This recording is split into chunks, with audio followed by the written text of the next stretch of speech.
আমরা এখন পড়ব মেটাফেজ এবং এনাফেজ এর পার্থক্য।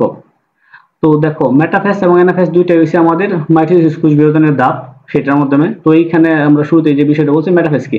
মেটাফেজ হলো কিরিওকাইনেসিসের দ্বিতীয় দশা। কিরিওকাইনেসিস নিউক্লিয়াসের বিভাজন যেটা হয়, নিউক্লিয়াস বিভাজনকে কিরিওকাইনেসিস বলে। আর এই কিরিওকাইনেসিসের পাঁচটা ধাপ আছে আমাদের: prophase, prometaphase, metaphase, anaphase, telophase.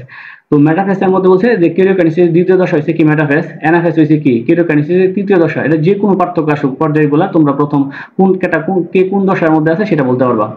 এবং মেটাফেসের দশায় ক্রোমোজোমগুলো দুই ক্রোমাটিড বিশিষ্ট হয়। মানে ক্রোমাটিড থাকে কয়টা? দুইটা। আর এনাফেসের মধ্যে ক্রোমোজোমগুলো কি এক ক্রোমাটিড বিশিষ্ট হয়। কেন হয়? কারণ আমরা জানি যে ক্রোমোজোমগুলো ভেঙে এনাফেসের মধ্যে দুই মেরুর দিকে চলে যায়, তখন এটা দুই ক্রোমাটিড থেকে কয়টা ক্রোমাটিড হয়ে যায়? একটা হয়ে যায়।